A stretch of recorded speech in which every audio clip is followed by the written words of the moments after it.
Marcos capítulo 7, versículo 21 até o 23. Você encontrou? Porque de dentro do coração dos homens é que procedem os maus desígnios, a prostituição, os furtos, os homicídios, os adultérios, a avareza, as malícias, o dolo, a lascívia, a inveja, a blasfêmia, a soberba, a loucura. Ora, todos estes males vêm de dentro e contaminam o homem. Senhor Deus, obrigado pela tua palavra. Obrigado porque o Senhor se revelou a nós. E, ó Deus, sem a tua palavra e sem o teu Espírito, jamais nós conheceríamos o Senhor. Lhe pedimos humildemente que o Senhor, ó Deus, através do teu Espírito, fale conosco, mostre para nós o teu querer, a tua vontade, e que nós saiamos daqui mais abençoados, mais fortalecidos e mais crentes de quando entramos. Em nome de Jesus, oramos agradecidos ao Senhor. Amém. Um coração purificado pela palavra. Esse é o título da mensagem. Jesus ele vem falando contra os fariseus que davam mais crédito ao exterior, ao que estava aparentando da parte de fora do que ao interior. Então, o procedimento de tantas leis e tantas regras judaicas da lei de Moisés, observada pelos fariseus, na sua grande maioria, muito severos quanto ao rigor da lei, eles diziam que para se alimentar era necessário lavar bem as mãos, porque esta era a lei de Moisés, a lei da purificação. E Jesus, ele vem falando que não é o que entra pelo corpo que contamina o homem, mas é o que sai da boca, porque está dentro do coração. Uma hora ou outra, aquilo que está no coração, no pensamento humano, ele vai aflorar, ele vai vir afora, e é o que está realmente no interior do coração do homem é que importa para Deus. O nosso Deus, ele não está muitas das vezes se importando com a aparência externa, mas o Senhor está olhando para o coração. Assim foi o que Deus disse para o profeta Samuel, quando este foi escolher um rei, um ungido, para ser rei em Israel. Então Deus ele está olhando para o nosso interior, para o nosso coração. E aqueles que estão longe de Deus, eles estão escravizados pela carne. E a carne é exatamente a nossa natureza pecaminosa. E contra a carne nós militamos, nós devemos combatê-la de contínuo no poder do Espírito Santo de Deus. A carne, ela está dentro de nós. É a nossa natureza. Portanto, a nossa natureza, ela deve ser colocada debaixo de submissão ao Espírito de Deus, a palavra do Senhor, para que nós possamos produzir para Deus, mediante o Espírito Santo, frutos que vão agradar ao Senhor. Eu quero passear um pouco nas Escrituras. Paulo, escrevendo aos Romanos, capítulo 8, versículo 8 e 9, ele diz assim, portanto, os que estão na carne não podem agradar a Deus. Vós, porém, não estáis na carne. O apóstolo Paulo está falando à igreja em Roma, aos irmãos romanos. Vocês não estão na carne, mas vocês estão no Espírito. Se de fato o Espírito de Deus habita em vós. E se alguém não tem o Espírito de Cristo, esse tal não é dele. Então Deus, na sua infinita graça, para tratar com a carne, qual é o tratamento que a carne precisa? É cruz.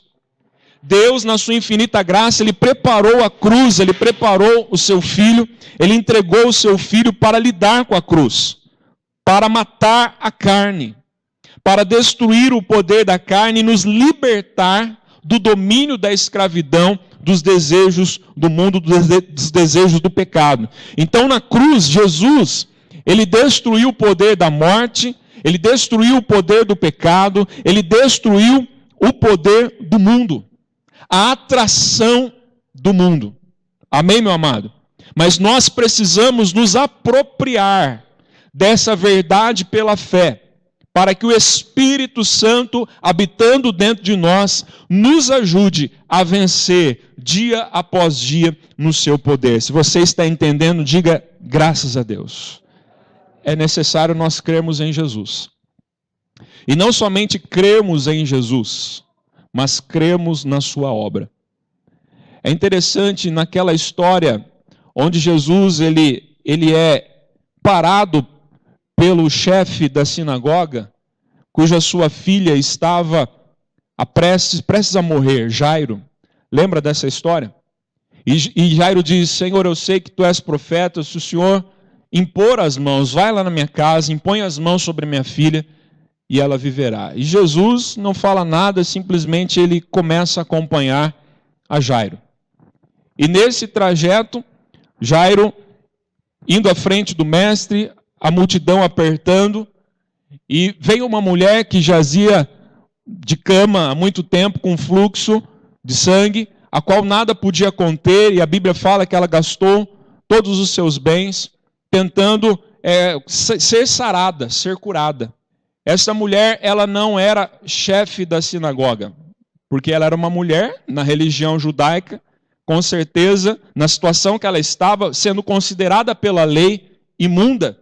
Essa mulher não tinha um conhecimento teológico como o chefe da sinagoga.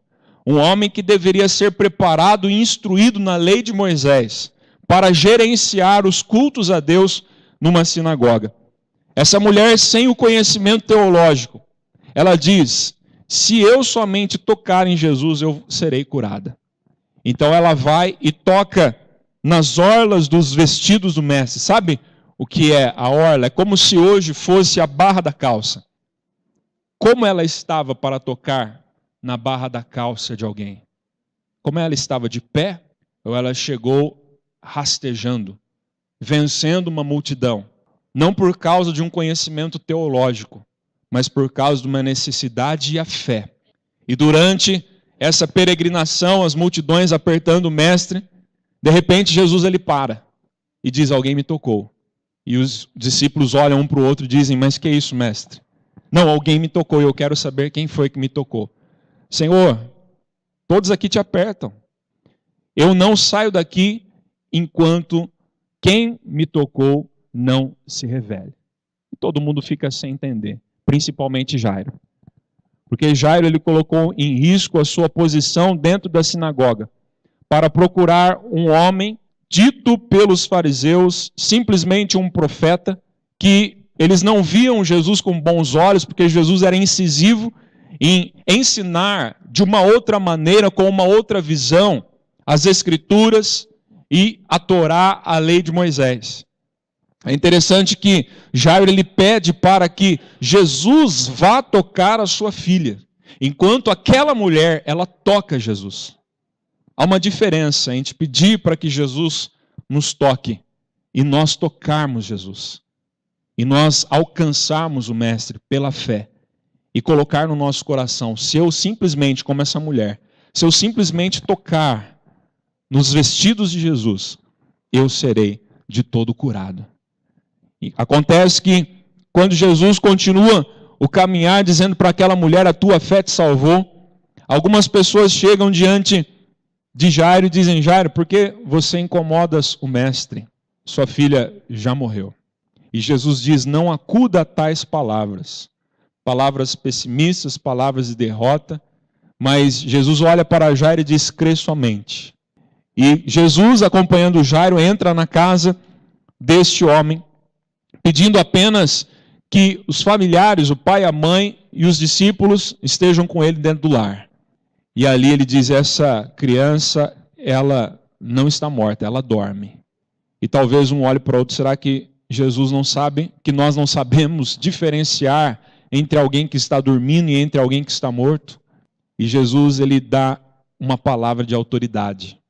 Jesus diz para aquela menina: Talitá cumi. Menina, eu te ordeno, eu te mando, levanta-te. Aquele que criou todo o universo, ele dá uma palavra imperativa de autoridade. E aquela menina se levanta e é devolvida para os seus pais. A nossa fé, ela não está baseada em conceitos teológicos. A nossa fé não está baseada naquilo que nós sabemos sobre Deus. Porque para Jairo, Jesus era apenas um profeta. Mas para a mulher que o tocou, essa mulher entregou a vida o resto de vida que ela tinha enferma para o Senhor Jesus. E há uma diferença entre nós encararmos Jesus como simplesmente um profeta, alguém que toca e cura, daquele que tem poder não só para curar, mas para salvar, para libertar, e ele é Deus. Essa mulher entendeu sem teologia que Jesus era Deus. Por isso, ela foi e tocou o mestre. Nós aprendemos uma lição de renúncia, de entrega, de fé. Quem tem fé em Deus, como diz as Escrituras, ele crê que Jesus é Deus, que Jesus é Senhor, e nada o impede de se achegar até o mestre. Muitas das vezes a teologia, que deveria ser uma ferramenta para nos aproximar de Deus, nos afasta do mestre. O apóstolo Paulo, ele receava que os seus ouvintes, os cristãos, sutilmente se afastassem da simplicidade do evangelho, porque o evangelho é simples. Jesus, ele é Deus, e ele veio para salvar o perdido. Ele não veio simplesmente para salvar o perdido, para curar as enfermidades, para livrar do inferno, mas Jesus, ele veio para nos capacitar a nós sairmos do inferno e continuarmos andando na luz, continuarmos andando com ele, permanecermos com o mestre. Diga glória a Deus. A cruz não é somente para nos curar, para nos perdoar e nos livrar do inferno, mas o poder que foi liberado na cruz, ele também capacita-nos a nós vivermos em santidade, a nós vivermos na presença do Senhor, para a glória de Deus Pai. Vamos ver o que Cristo derrotou na cruz. Primeiro, Cristo na cruz, ele derrotou a carne. Eu quero que você abra esse texto comigo em Gálatas, capítulo 5, versículo 24. E os que são de Cristo Jesus. Quem é de Cristo Jesus aqui? Diga amém. E os que são de Cristo Jesus crucificaram o quê? A carne com as suas paixões e concupiscências. Versículo 25 também. Se vivemos no Espírito, andemos também no Espírito. Olha para o seu irmão que está sentado bem confortável do seu lado, diga para ele assim: amado, ande no Espírito. A carne foi crucificada juntamente quando nós encontramos a Cristo. Nós entregamos tudo a Ele. E Cristo nos deu poder, mediante o Espírito, para nós vivermos no Espírito de Deus, na fé, na verdade. Outra coisa que Cristo ele venceu na cruz, o pecado. O homem que foi crucificado com Cristo, ele não é mais escravo do pecado. Ele não é mais escravizado pelo pecado, ele tem escolha. Ele não é mais dominado pelo pecado. O texto que fala sobre isso é Romanos capítulo 6, 22 e 23, fala assim: agora, porém, libertados do pecado, transformados em servos de Deus. Antes éramos servos do pecado, escravos do pecado, mas hoje a Bíblia diz, o apóstolo Paulo, falando que nós fomos transformados de servos do pecado para servos de Deus. E quando somos servos de Deus, nós produzimos fruto para a santificação e por fim a vida eterna, porque o salário do pecado é a morte, mas o dom gratuito de Deus é a vida eterna em Cristo Jesus, o nosso Senhor. O pecado foi vencido na cruz. Amém, amado? Fomos libertos do poder do pecado. Podemos escolher e temos o poder do Espírito Santo em nós para que nós continuemos caminhando em novidade de vida na luz do Senhor. E por último, o terceiro que Jesus venceu na cruz, apenas esse que nós queremos ver com os irmãos. O mundo foi vencido na cruz do Calvário. Diga glória a Deus. O homem que crucifica a si mesmo na cruz, juntamente com Cristo, ele perde o prazer das coisas do mundo. Ele deixa de ser atraído pelas coisas do mundo.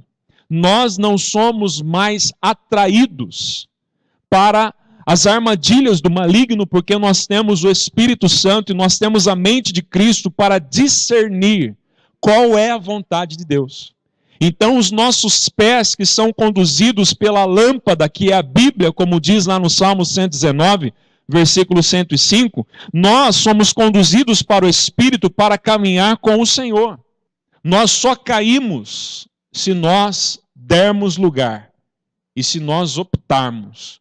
Porque se nós crucificamos a nossa carne e o pecado foi crucificado, o mundo não mais nos atrai. Diga glória a Deus. Gálatas capítulo 6, versículo 14. Fala assim a palavra de Deus: mas longe esteja de mim gloriar-me, senão na cruz de nosso Senhor Jesus Cristo, pela qual o mundo está crucificado para mim e eu para o mundo. Não há mais atrativos no mundo para mim, porque agora tudo que me atrai é só o Senhor Deus e a sua palavra. Ainda Colossenses 3:1-3 diz assim: portanto, se fostes ressuscitados juntamente com Cristo, buscai as coisas lá do alto, onde Cristo vive assentado à direita de Deus. Pensai nas coisas lá do alto, não nas que são aqui da terra, porque morrestes, e a vossa vida está oculta juntamente com Cristo em Deus. No entanto, meu amado, de tanta verdade que nós recebemos aqui pelas Escrituras, para nos fazer andar na luz com Cristo, os pensamentos e as atitudes daqueles que ainda não passaram pela cruz, ou aqueles também que já passaram pela cruz, mas não permaneceram na cruz. Há uma diferença entre passar pela cruz e permanecer na cruz. Esses que passaram, mas não permaneceram, e aqueles que ainda nem passaram por ela, com certeza, eles estão sendo levados à condenação eterna. Porque a única maneira de nós vencermos o poder do pecado é na cruz. A cruz é a providência de Deus. A cruz foi onde Deus tratou com o pecado, com a carne e com o mundo. Compete a nós, então, deixarmos que a palavra transforme o nosso pensamento. Quando nós nos convertemos a Deus mediante Cristo, nós passamos a pensar agora como Cristo, como Deus. Todos os nossos pensamentos têm que ser avaliados segundo a régua aferidora da palavra de Deus. Todas as nossas atitudes devem ser observadas segundo a palavra de Deus, para que nós não entremos em tentação e não nos desviemos da verdade da luz de Jesus Cristo. O apóstolo Paulo, escrevendo aos Romanos, capítulo 12, versículo 2, ele fala assim, e não vos conformeis com este século, mas transformai-vos pela renovação da vossa mente, para que experimenteis qual seja a boa, agradável e perfeita vontade de Deus. A nossa transformação é mediante a renovação da nossa mente. Conversão não é algo sentimental, mas é algo racional. É algo que, é lógico, se processa nas emoções, porque nós somos seres emocionais, criados por Deus para termos emoções. Mas a conversão, ela se processa na nossa mente. É a nossa mente que precisa nascer de novo. É a nossa mente que precisa pensar segundo a vontade de Deus, segundo o seu evangelho, para que nós encontremos na palavra e no Espírito forças para nós vivermos como a Bíblia diz que nós devemos viver. Você está entendendo? É a mente. São os valores que mudam. São as minhas opiniões que mudam. É a minha vida que muda de acordo com aquilo que está no meu coração. Sendo assim, o exterior não contamina mais. Se o meu interior foi mudado, e se dentro de mim há o Espírito Santo habitando, nada que seja exterior pode me contaminar, porque aquele que habita em mim venceu a carne, venceu o pecado e venceu o mundo. Mais do que vitorioso eu sou, conforme as palavras do apóstolo Paulo, porque em mim reside o Espírito da glória de Deus. Diga amém. Filipenses capítulo 4, 8 e 9, o apóstolo diz, finalmente, irmãos, em que nós devemos pensar agora? O que deve povoar a nossa mente? Quando chegaram para Jairo, dizendo, Jairo, não incomodes mais o mestre, sarcasmo, ironia. Jairo, você foi procurar um profeta e você nem viu a sua filha morrer. Desesperado estava, tanto desesperado ele estava a ponto dele abandonar a sua reputação como líder da sinagoga para ir atrás de um homem considerado apenas profeta. Mas Jesus não é apenas profeta. Jesus é Deus e Senhor. Amém, meu amado? Jesus é Deus e Senhor. E somente aqueles que têm essa revelação que Jesus é Deus é que fazem parte da igreja, a igreja de Cristo. Jesus ele não foi apenas um líder. Jesus não foi apenas um homem que realizava milagres, mas Jesus é o próprio Deus. Diga aleluia. Quando Jairo recebe a notícia, não adiantou nada, em outras palavras, aquele povo dizendo, você procurar esse profeta, sua filha morreu. E você não estava aqui nem para ver, nem para se despedir da sua filha. É interessante que nós percebemos que aquela mulher do fluxo de sangue, ela depositou as suas últimas fichas, crendo que Jesus podia curá-la. Isso aconteceu. E Jesus a despediu dizendo, vai filha, a tua fé te curou, te salvou. E Jairo, ele deposita também as suas últimas fichas. E quando Jesus fala para Jairo, Jairo, não temas. E o que ele diz? Crê somente. Porque Jairo, ele tinha na sua mente que Jesus era um profeta. E Deus usava profetas para realizar milagres. A fé de Jairo se limitava que Deus poderia usar o homem chamado Jesus. Mas quando Jesus olha para ele e fala, crê somente. Porque em face da morte, não havia mais esperança para Jairo. A não ser crer que Jesus podia ressuscitar a filha dele. E Jairo crê. E a filha dele é restaurada. E é devolvida aos seus braços. E eu creio que Jairo se converte. O principal da sinagoga, o chefe da sinagoga, com aquela experiência se converteu ao Deus vivo. Não é apenas uma imagem mental de um homem profeta, mas agora Jairo entendeu que o homem Jesus não era apenas o homem Jesus, mas era Deus. Diga amém. O que nós devemos pensar diante das fatalidades, diante das más notícias que nós recebemos? Jesus, ele diz para nós, filho, filha, crê somente. O milagre está nas mãos de Deus. O que compete a nós é crermos somente. Crer somente é o nosso papel. Pastor, mas como crer? Como é que eu consigo crer? A fé, ela vem por nós ouvirmos a palavra de Cristo. Cristo é o último que tem a palavra na nossa vida. Por isso, Jesus ele diz para Jairo, Jairo, não acuda a essas palavras. Creia somente. Apenas creia, apenas confie que eu sou poderoso para devolver a vida à sua filha. Então são esses pensamentos que devem povoar a nossa mente. Eu não sei como está a sua vida, eu não sei qual é o tamanho do problema que você dimensiona diante de você, mas o que o Senhor Jesus diz para nós nessa noite é creia, tão somente. E para crer em Deus, crer em Jesus, nós precisamos fazer dele o nosso Senhor. Nós precisamos fazer dele o nosso Deus. Não somente um profeta, não somente um homem, não somente o inaugurador do cristianismo, mas nós precisamos fazer de Jesus o nosso Deus, o nosso Senhor e o nosso Mestre.